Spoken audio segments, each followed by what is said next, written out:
कहा कि हमने भैया शिक्षा के लिए वोट दिया है और हम ये दावा कर सकते हैं कि ये सवाल यहां पूछेंगे तो आप सो कॉल्ड प्रबुद्ध हैं, आपने भी नहीं दिया है।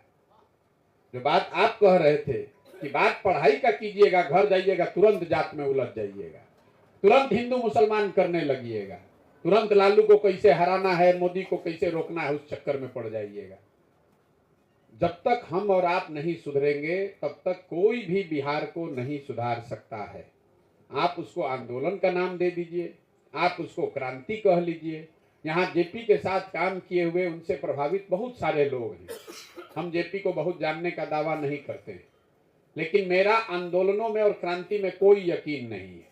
हम आपको स्पष्टता से ये बात बता रहे हैं। हमारे गुरुओं ने जो हमको पढ़ाया, हमने जो पढ़ा सीखा, मानव सभ्यता के इतिहास में फ्रांस की क्रांति को अगर आप अपवाद के तौर पर अलग हटा दीजिए तो दुनिया में किसी भी क्रांति से मानव सभ्यता का भला नहीं हुआ है। क्रांति जो है वो एक तेज हथियार है जिससे आप पेड़ को काट सकते हैं, पौधे को पेड़ नहीं बना सकते हैं। इसीलिए जब लोग सवाल करते हैं कि जेपी के आंदोलन से जब व्यवस्था नहीं सुधरा बिहार में, तो प्रशांत जी आपसे कैसे सुधरेगा, जनसुराज से कैसे सुधरेगा, अन्ना आंदोलन से नहीं सुधरा तो आपसे कैसे सुधरेगा। बात सवाल तो ठीक है, हम आपको बता रहे हैं कैसे सुधरेगा, क्योंकि जेपी का आंदोलन बिहार को सुधारने के लिए था ही नहीं। हम आपके सामने ये बात कह रहे हैं, जेपी का आंदोलन उस समय की सत्ता में बैठे हुए लोगों को हटाने के लिए था। नारा उन्होंने भले संपूर्ण क्रांति का दिया हो, लेकिन उसका पहला फेज तो यही था कि इंदिरा जी को हटाया जाए। उस क्रांति की सोच की, उस आंदोलन की ताकत थी, इंदिरा जी को आपने हटा दिया, लेकिन उससे देश में व्यवस्था नहीं बदली।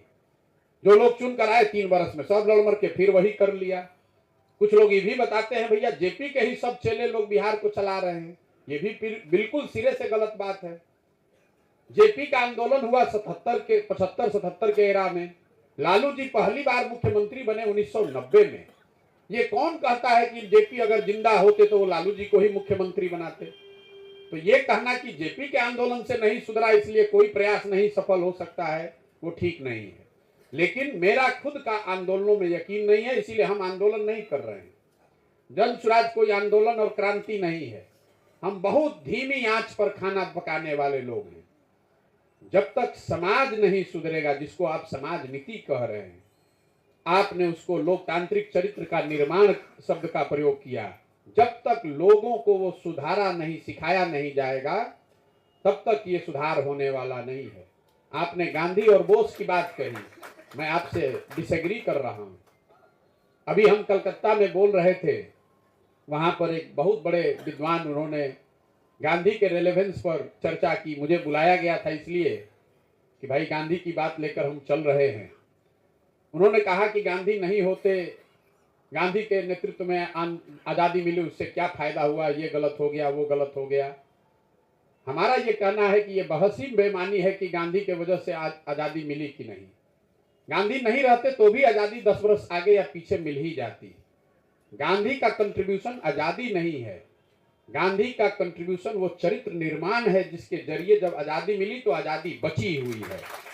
और ये हमारा आकलन नहीं है। 50 के 60 के दशक में दुनिया में जितने देश आजाद हुए, उसमें भारत ही शायद एकमात्र ऐसा देश है जहां लोकतंत्र की नींव हिली नहीं। कहीं भी किसी राष्ट्र में दुनिया में देख लीजिए, हर जगह गड़बड़ हो गया। कहीं कम्युनिज्म आ गया, कहीं इलेक्टेड ऑथोरिटेरियनिज्म आ गया। तो गांधी का कंट्रीब्यूशन ये था कि उन्होंने वो चरित्र निर्माण हम लोग के नेताओं में किया कि कम से कम हारे जीते चोरी करे, लोकतंत्र को नहीं बेचा, लोकतंत्र बचा रहा। तभी तो हम लोग बैठ के बात कर रहे हैं या सुधारने का सोच भी सकते हैं। इसलिए जब गांधी ने चौरा चौरी को वापस लिया और जो लिखा है उन्होंने, सब लोग कह रहा था कि अगर चौरा चौरी के बाद अगर आंदोलन को वापस नहीं लिया होता तो उसी समय आजादी मिल गई होती।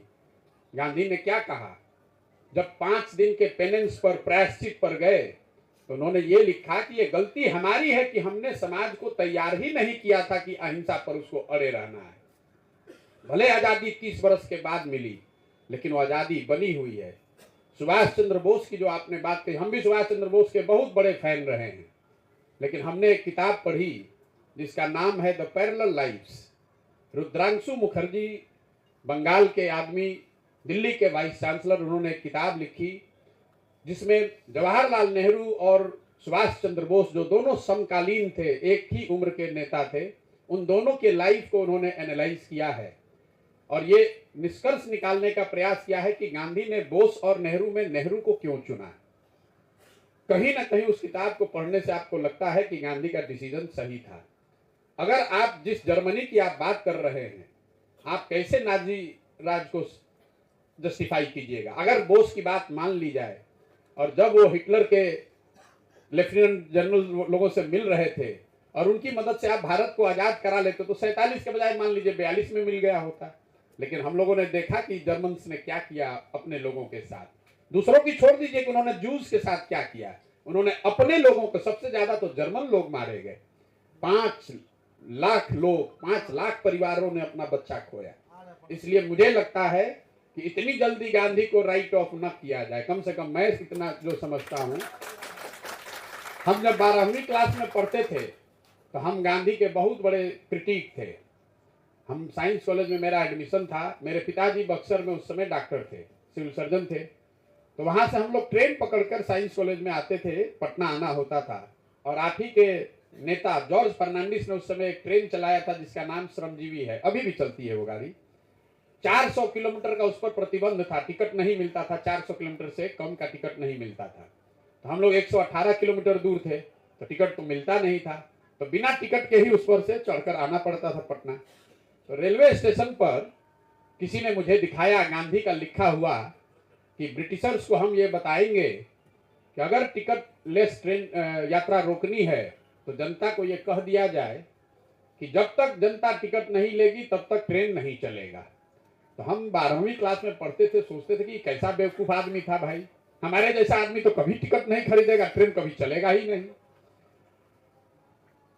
उसके 15-20 वर्ष के बाद पहली बार मुझे जर्मनी जाने का जब अवसर मिला, वहां पर हम गए तो हमने देखा कि ट्रेन में, बस में लोग चढ़ते हैं, कोई टिकट चेक नहीं करता है, लोग जाता है, खुद से अपना कार्ड सटाता है और फिर बैठता है। तब मेरी आंख खुली कि महात्मा गांधी ने 100 वर्ष पहले जिस बात की बात कही थी वो यूरोप में आज हो रहा है। फिर हमने गांधी को पढ़ना शुरू किया और हमारी अपनी सोच ये है, हम गांधी को जानने का दावा नहीं करते हैं, लेकिन हमारी सोच है कि अगर गांधी की कोई बात आपको अप्रासंगिक दिख रही है तो इतनी ह्यूमिलिटी जरूर रखिए कि शायद आपको उस बात को समझने की क्षमता अभी आप में नहीं बनी है। इसका मतलब ये नहीं कि गांधी के किसी बात का विरोध नहीं है, गांधी के कई बात का विरोध हो सकता है, लेकिन ये सिरे से कह देना कि गांधी की तो कोई प्रासंगिकता रही नहीं गई है। हम इसके साथ साथ बहुत डेटा वाले लोग हैं। हमने आज से 4 वर्ष पहले जब गांधी को पढ़ा तो हमारे मन में भी ये बात थी कि गांधी की प्रासंगिकता अब देश में रही कि नहीं रही। सामान्य आदमी, हम लोग बातचीत करते कहते हैं गांधी को आजकल कौन पूछता है। हमने 25,000 कॉलेज में सर्वे कराया और वहां पर पूरे देश में गांधी आज भी कॉलेज के बच्चों में भी सबसे बड़े राजनीतिक सामाजिक नायक के तौर पर नंबर 1 बने। 2 राज्य में, बंगाल और पंजाब, वहां पर गांधी का स्थान दूसरा था। बंगाल में सुभाष चंद्र बोस पहले नंबर पर थे, गांधी दूसरे नंबर पर, और पंजाब में भगत सिंह नंबर 1 थे, गांधी दूसरे नंबर पर थे। पंजाब और बंगाल को छोड़कर कोई ऐसा राज्य नहीं है जहां लोगों ने आंख बंद करके नंबर 1 लीडर नहीं बताया। तो मेरा आपसे आग्रह होगा कि जो ये हम प्रयास कर रहे हैं, कोई कहता है भैया ये आम आदमी पार्टी से प्रभावित है, कोई कहता है ये जेपी से प्रभावित है, ये एक लाइन में आजादी से पहले कांग्रेस की, महात्मा गांधी की जो कांग्रेस थी उसको पुनर्जीवित करने का प्रयास है। आप लोकतांत्रिक चरित्र की बात कर रहे हैं। इसी देश में अभी हम लोग कह रहे हैं कि भाई सब जाति में बटा हुआ है, पढ़ा लिखा नहीं है, गरीब है, कैसे लोकतांत्रिक तरीके से बनेगा। हमने भी इस बात को बहुत सोचा। आजादी से पहले हम लोग बहुत पढ़ते हैं एक चीज के बारे में, कांग्रेस के अधिवेशन। हर चीज को कांग्रेस के अधिवेशन से जोड़ा जाता है। इसी देश में आज से 100 वर्ष पहले जब देश में 15% से कम लोग लिटरेट थे, हर साल पूरे देश के नेता बैठते थे अधिवेशन में और वो अपना नेता चुनते थे कि देश का, कांग्रेस का नेता, 20 नेता कौन होगा। वो ये तय करते थे कि अगले 1 साल लड़ाई किस बात पर होगी और फिर अगले साल बैठकर कोई नया चुनते थे। जब देश पूरा अनपढ़ था तब हम लोग हर साल नया नेता चुनते थे, और आज जब 80% लोग हम लोग पढ़ लिए हैं तो नेता का बेटा नेता, नेता का बेटा नेता, और उसी को हम लोग मान रहे हैं।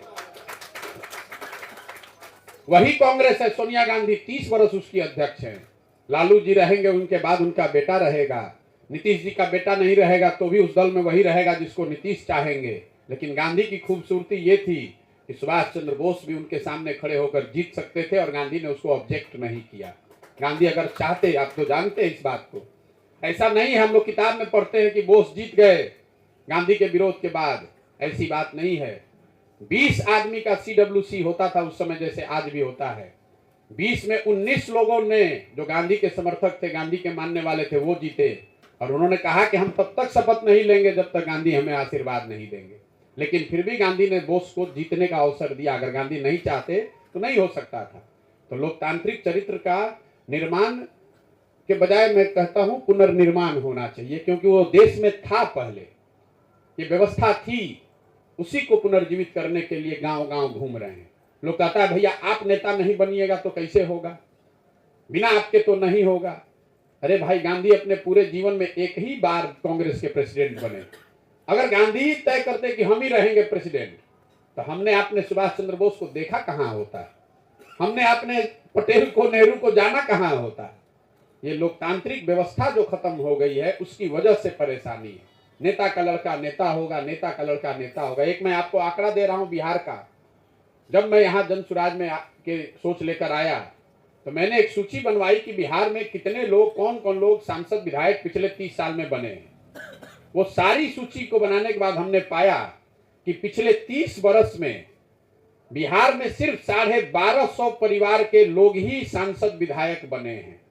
बिहार की आबादी है 13 करोड़ और यहाँ 3.5 करोड़ परिवार रहते हैं, लेकिन सांसद विधायक सिर्फ 1250 परिवार के लोग ही बने हैं। ऐसा क्यों? क्योंकि उन्हीं का कब्जा है। हमको, आपको लगता है कि लालू जी परिवार का राजनीति कर रहे हैं। आप भाजपा को देख लीजिए, भाजपा तो परिवार की पार्टी नहीं है। भाजपा ने यहाँ अध्यक्ष किसको बनाया बिहार में? सम्राट चौधरी जी को। सम्राट चौधरी कौन है? ये शकुनी चौधरी जी के बेटे हैं। शकुनी चौधरी जब कांग्रेस का राज था तो उस समय उसके विधायक और मंत्री होते थे। जब लालू जी का दौर आया तो उसमें भी वो विधायक मंत्री थे। जब नीतीश का दौर आया तो उसमें भी वो विधायक मंत्री थे। जब मांझी जी बने तो उसमें भी विधायक मंत्री बन गए। और अगर आज भाजपा को का दौर दिख रहा है तो उसमें भी उसको कोई दूसरा नहीं मिला, उसी परिवार के एक बच्चे को उन्होंने अध्यक्ष बनाया है। बिहार में 1250 परिवार। आप सोचते हैं कि हम बदल रहे हैं? अरे भाई, हुकुमदेव जी पहले समाजवादी नेता थे, अब भाजपाई नेता बनकर जीत रहे हैं। जीत तो वही रहे हैं। आपको लग रहा है कि हम पलट रहे हैं, कुछ नहीं पलट रहे हैं। वही नेता, वही बच्चे घूम फिर कर यहाँ रहते हैं। तो मेरा प्रयास है कि, और ये ऐसा क्यों हुआ है, इसी के लिए कभी किसी जमाने में प्लेटो ने कहा होगा कि जिस समाज में अच्छे समझदार लोग राजनीति में नहीं भागीदार बनेंगे, उनको इस बात के लिए तैयार रहना चाहिए कि कोई मूर्ख आदमी राजा बनकर उन पर शासन करेगा। वही हाल हुआ है बिहार में। जितने प्रबुद्ध लोग हैं, विद्वान लोग हैं, कहता है भाई राजनीति से तो अलगे रहो, ये तो हमारे बस का नहीं है। तो जब आप और हम जाएंगे नहीं राजनीति में तो जो बचेगा वही ना नेता बनेगा। वही बिहार में हुआ है। चाहे वो कांग्रेस का नेता हो कि भाजपा का हो कि आरजेडी का हो कि जदयू का हो, जो समाज में सबसे बड़ा मूर्ख है, लंपट है, बदमाश है, वही नेता है। कोई बिहार में नेता कोई पढ़ा लिखा खड़ा हो जाए, यहाँ हर आदमी कहता है हमारे पास विकल्प नहीं है।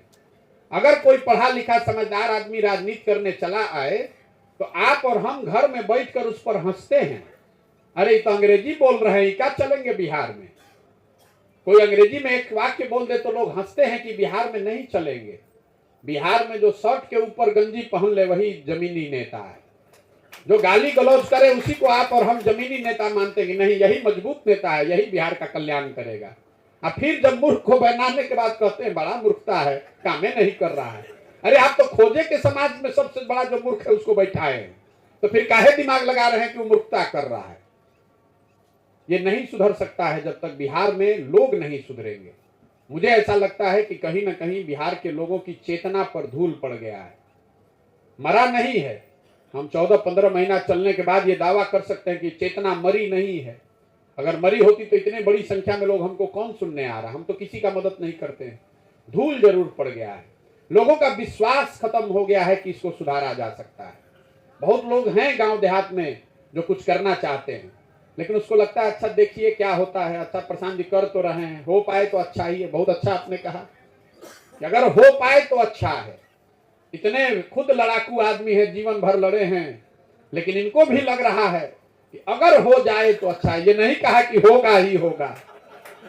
ये किया है बिहार के नेताओं ने, बड़े से बड़े धुरंधर लोगों को मन में भी बैठा दिया कि तुमसे नहीं होगा। इसीलिए हम ये प्रयास कर रहे हैं। मेरा अपना मानना है कि अगर हमारी हिम्मत नहीं पड़ेगी तो बिहार में किसका हिम्मत पड़ेगा। हमारी जिम्मेवारी है, हमारी जिम्मेवारी है। किसी को तो हिम्मत करके खड़ा होना पड़ेगा। आप इतने लोग आए हैं, बड़ी बड़ी बात लोग कहता है, पैदल चल रहे हैं, सब पूरा सेक्रीफाइस किए हैं। मेरे भाई, हमको इतनी समझदारी है, कोई हमारे पैदल चलने से प्रभावित नहीं है। हमने 10 वर्ष जो काम किया है, सही हो या गलत, अगर वो काम नहीं किया होता तो आप में से 5 आदमी यहां नहीं आता। लोगों को मालूम है, देखता है कि 10 आदमी के साथ जा रहा है, दुकान में बैठ के हंसता है, देखो ना पैदल जा रहे हैं 10 आदमी के साथ, तो कोई ना कोई उसको कहते हैं भाई प्रशांत किशोर है, कुछ सोचिए क्या आया होगा, बहुत चालाक आदमी है।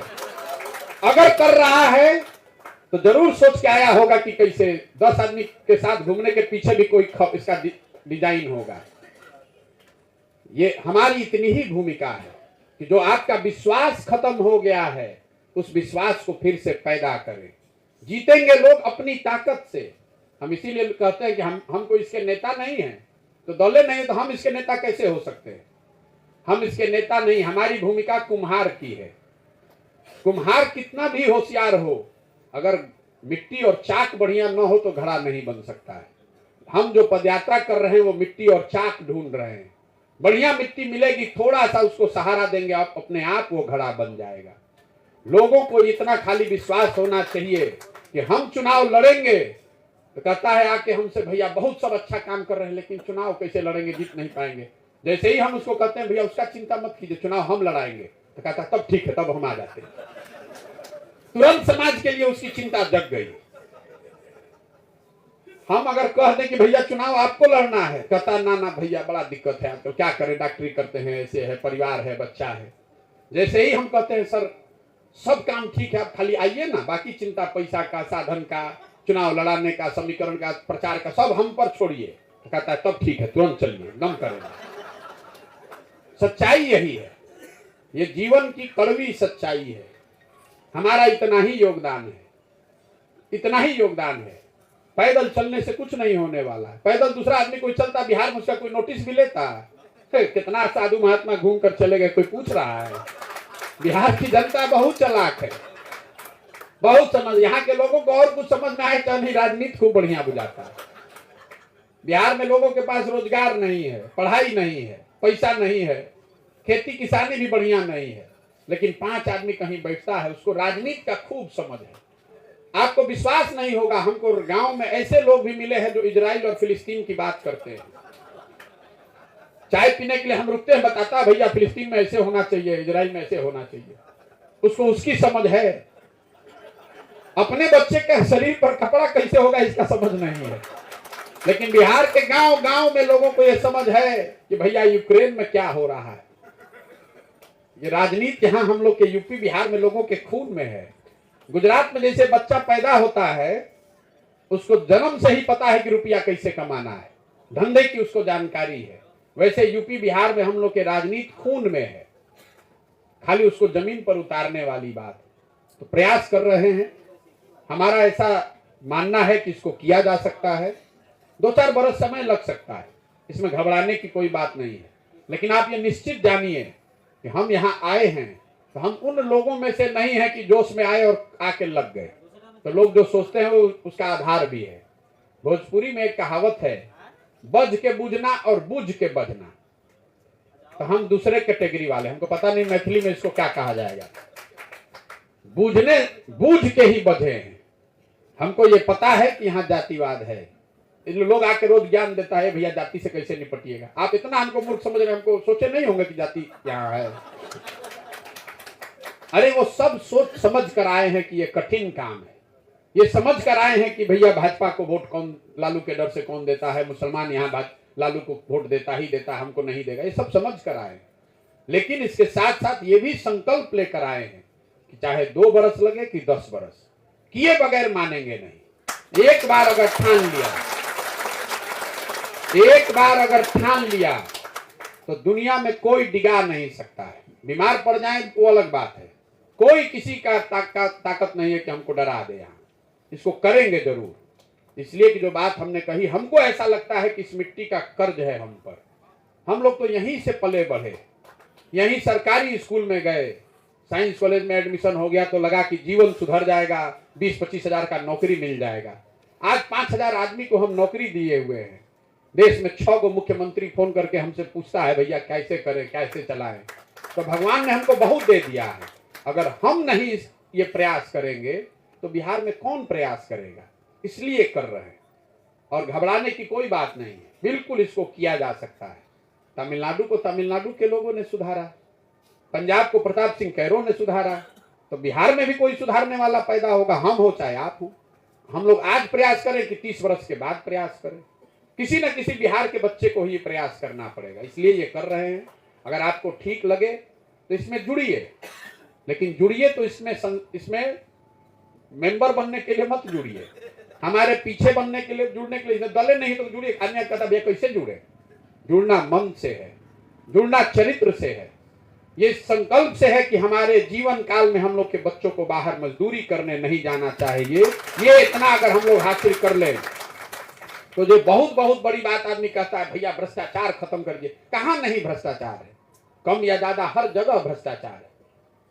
लेकिन जब तक भ्रष्टाचार खत्म नहीं होगा, जब तक जातिवाद खत्म नहीं होगा, तब तक हम लोग इसी नरक में जीते रहेंगे, ये कोई जरूरी नहीं है। हमारा लक्ष्य ये है कि कम से कम इतना हो जाए जीवन में हम लोग के कि बिहार से कोई बच्चा पढ़ने के लिए और कमाने के लिए बाहर नहीं जाए। तो उस दिन डेवलपमेंट का वही पैरामीटर है। 10-15 हजार रुपया के लिए किसी को अपना घर परिवार छोड़कर ना जाना पड़े। हम गांव में चलते हैं, महिलाएं आके पैर छूती हैं, उनको लगता है कोई साधु महात्मा है, पैदल चल रहा है। कहता है भैया देखिए अपना घर परिवार छोड़ के 15 महीना से चल रहे हैं। उन लोगों को ये ज्ञान नहीं है कि हम तो जीवन में एक बार अपना घर 15 महीना के लिए छोड़े हैं, उनके बच्चे तो जीवन भर बाहर ही रह रहे हैं। उनके पति, उनके बेटे तो साल में कभी एक बार 10 दिन घरे आता है। जब तक जवानी है, जब तक शरीर में दम है, तब तक वो 25 साल 30 साल उसको बाहर ही मजदूरी करना है। जब वो बूढ़ा होगा तो उसके घर का बच्चा फिर बाहर जाएगा। और जो यहाँ पढ़े लिखे लोग हैं, पैसे वाले लोग हैं, आपको भी ये बताना चाहते हैं, आप भी उससे बचे नहीं हैं। 15 महीना चलने के बाद हमने ये अनुभव किया कि ऐसा नहीं है कि पलायन से खाली गरीब मर रहा है, जो यहाँ समृद्ध है वो भी उतना ही परेशान है। क्योंकि आपके बच्चे भी पढ़ लिख कर नौकरी करने के लिए बाहर ही जा रहे हैं, उनको भी बिहार में रहने का अवसर नहीं है। यहाँ पर जो समृद्ध है वो भी बड़का घर बना के बैठा हुआ है, बेटा भैया बंगलोर में है, क्या करे कभी आता है, क्योंकि यहाँ कोई उसकी सुविधा नहीं। अगर जहाज डूबेगा तो उसमें बैठा हुआ हर आदमी डूबेगा, चाहे आप पैसे वाले हैं कि गरीब हैं, अगड़े हैं कि पिछड़े हैं, हिंदू है कि मुसलमान है। इसलिए बिहार में रहने वाले हर आदमी की ये जिम्मेवारी है इस चीज को सुधारा जाए, सुधारने के लिए प्रयास किया जाए। नहीं कीजिएगा तो नहीं सुधरेगा। खाली ये कहते रहने से कि बहुत अंधकार है, बहुत अंधकार है, उससे तो प्रकाश होगा नहीं। किसी को प्रयास करना पड़ेगा और एक ही दिन में एकदम रोशनी नहीं हो जाएगी, धीरे धीरे लगाएंगे। आज 15 महीना से चल रहे हैं तो बहुत आदमी कह रहा था ये बीजेपी का दलाल है, अरे कितना ही तो बिजनेसमैन है, कितना दिन चलेगा। आज हम 15 महीना से चल रहे हैं तो लोग इतना तो कह रहा है कि अच्छा सही चाहे गलत भैया चल तो रहा है, इसमें तो कोई बात नहीं है। गांधी जी ने ये बात बताई और समझा, देश को दिखाया कि सत्य की एक अपनी ताकत है। आप हम पर चाहे जितना शक कर लीजिए, अगर हम पैदल चल रहे हैं तो उसको कैसे झुठला दीजिएगा। हमको आपको ईमानदार और सही बनना है। लोग कहता है जाति से कैसे निपटिएगा। आप बताइए कि हाँ एक सोना और पीतल रखा हो, कोई किसी जात का हो, सोना उठाएगा कि पीतल उठाएगा? निश्चित तौर पर सोना उठाएगा। हमको आपको तप कर सोना बनकर समाज के सामने खड़ा होना है, ताकि उसको मजबूर होना पड़े कि ना भाई ये आदमी बिल्कुल अलग है। हम भी वैसे ही चोर बदमाश को खड़ा करेंगे जो जात का राजनीति कर रहा है, तो फिर हमको फायदा ही क्या है? तब तो समाज को भी जात की राजनीति करने का हक है। तो बिल्कुल इसको किया जा सकता है। मेरा जो भी राजनीतिक छोटा मोटा अनुभव 10 साल का रहा है और जो 15 महीने से मैं चल रहा हूं, मेरा विश्वास और मजबूत हुआ है कि नहीं, बिल्कुल इसको बिहार में किया जा सकता है। लोग जितने भी आपको बेवकूफ दिखें, उसको इतनी समझ है। कौन नहीं चाहता है कि उसके बच्चे के शरीर पर अच्छा कपड़ा हो? कौन नहीं चाहता है कि उसके बच्चे को भरपेट भोजन मिले? स्थिति चाहे जितना भी खराब हो, लोग सुधार के लिए, हम अब एक आंकड़ा आपको बता रहे हैं, इंटरनल आंकड़ा है लेकिन फिर भी बता रहे हैं। हम लोग जब सर्वे कर रहे हैं तो 50 से 55% लोग बिहार में आज ये कह रहे हैं कि कुछ नया होना चाहिए। भाजपा नहीं चाहिए, आरजेडी नहीं चाहिए, जदयू नहीं चाहिए, कोई नया चाहिए। इसका मतलब ये नहीं कि उसको जनसुराज चाहिए, लेकिन आधे से ज्यादा लोग ये कन्विंस हैं कि भैया इन तीनों दलों से तो बिहार का भला नहीं हो सकता है, कुछ नया होना चाहिए। अब जिसमें वो क्षमता हो, कैरेक्टर हो, चरित्र हो, वो अच्छा बनकर दिखाए। समाज बिल्कुल हमको पूछता है वोट कौन देगा? आधा तो एनडीए में है, आधा महागठबंधन में। हम आपको कह रहे हैं कि 50% से ज्यादा लोग हर जिले में कह रहे हैं कि ना भैया कुछ नया होना चाहिए। सबको यहाँ, क्योंकि सब तो आदमी बंधुआ मजदूरी कर रहा है। जो भाजपा को वोट दे रहा है उसमें ज्यादातर लोग ऐसे हैं जो लालू जी के डर से भाजपा को वोट देता है। जो लालू जी को वोट दे रहा है वो ज्यादातर लोग ऐसे हैं जो विकल्प के अभाव में भाजपा के डर से लालू को दे रहा है। अगर विकल्प बेहतर उसको दिखेगा, जो सही मायनों में एक बेहतर विकल्प हो, खाली दिखाने के लिए नहीं, तो निश्चित तौर पर समाज में ये समझ है, उनकी इच्छा है कि बेहतर प्रयास किया जाए। हम लोग का काम है वो प्रयास करना। लोग निश्चित तौर पर मानेंगे। आप यहाँ आए, आपने बात सुनी। अब आपका कोई सवाल अगर है तो आप कीजिए। एक दो बात लोग जो पूछते हैं कि आप इतना बड़ा बड़ा बात कर रहे हैं, ये बताइए इतना पैसा कहाँ से लाए हैं? स्वाभाविक है, लोगों को पूछना चाहिए, ये भाई आप इतना पैसा कहाँ से ला रहे हैं? पैसा कहाँ से आ रहा है? पैसा उन लोगों से ले रहे हैं इस अभियान में जिन राज्यों में मैंने पिछले 10 बरस में काम किया, जो लोग वहां जीत गए, जो लोग उनको मदद करते हैं, बड़े बड़े उद्योगपति, उनको मैं ये बता रहा हूं कि भाई जीवन में अब हमने एक काम ठाना है बिहार को सुधारने के लिए, इसमें हमारी मदद करो। इसलिए वो लोग मदद कर रहे हैं। लेकिन आगे तो बाहर के पैसे से ये काम नहीं चल सकता है। तो जब दल बनेगा तो मैं यहाँ एक ऐसी व्यवस्था बना रहा हूं कि जैसे 2014 से पहले आपने सोशल मीडिया का नाम नहीं सुना था, कम से कम राजनीति में, उस चीज को हमने शुरू किया, वैसे हम यहाँ शुरू करने जा रहे हैं क्राउड फंडिंग, जिसमें वो व्यवस्था बनाएंगे कि हर आदमी बिहार का घर में बैठ के 100 रुपया अगर चाहे तो अपने मोबाइल से धनसुराज को दे पाए। और लक्ष्य ये रखा है कि जब पार्टी बने तो 2 करोड़ बिहार के लोगों से 100-100 रुपया लिया जाए। 200 करोड़ रुपया हो जाएगा, किसी से पैसा मांगने की जरूरत नहीं है। अब आप बताइए 13 करोड़ बिहार के लोगों में 2 करोड़ आदमी ऐसा है कि नहीं जो 100 रुपया दे दे? साल में 100 रुपया खाली देना है, उसकी व्यवस्था नहीं है अभी, वो व्यवस्था बना रहे हैं। जब ये अभियान खत्म होगा, दल बनेगा, तो पैसे की भी, जब, क्योंकि जड़ तो वही है। अगर हम चोरी करके पैसा लाके चुनाव लड़ेंगे तो निश्चित तौर पर कहीं ना कहीं से उस पैसा की वसूली होगी, करना ही पड़ेगा। कोई गेहूं बेच के तो पैसा लाएगा नहीं, गेहूं बेच के उतना पैसा मिलेगा भी नहीं। तो जनता को उसमें भागीदार बनना पड़ेगा। आप 100 रुपया दीजिए और लाखों रुपया जो आपका चोरी भ्रष्टाचार हो रहा है उसको बचाइए। 100 रुपया अगर आप देते हैं और 200 करोड़ रुपया हो जाता है तो चुनाव लड़ने जीतने के लिए 200 करोड़ रुपया बहुत है बिहार में। ये किया जा सकता है। हर काम अगर आप सोच लेंगे तो कोई ना कोई रास्ता निकाला जा सकता है। ये प्रयास किया जा रहा है। जरूरी नहीं है कि आपको सब बात इसका अच्छा ही लगे। बहुत आदमी को लग रहा है तो बहुत धीरे धीरे कर रहे हैं, कब तक होगा पता ही नहीं चलेगा। बहुत आदमी को लग रहा है तो अभी कह न रहे, देखिए ना किसी से बाद में जाके समझौता कर लेंगे। किसी से समझौता नहीं करेंगे। या तो अर्श पर मरेंगे या फर्श पर मरेंगे, बीच में नहीं मरेंगे।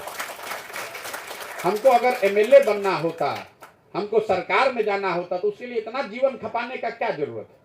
अभी जाएंगे महागठबंधन वाले बना देंगे। आप राज्य पर उंगली रखिए कि किस राज्य से हमको राज्यसभा जाना है, उसी राज्य से राज्यसभा चले जाएंगे। ये मंत्री बनने का, सरकार बनाने का अभियान नहीं है।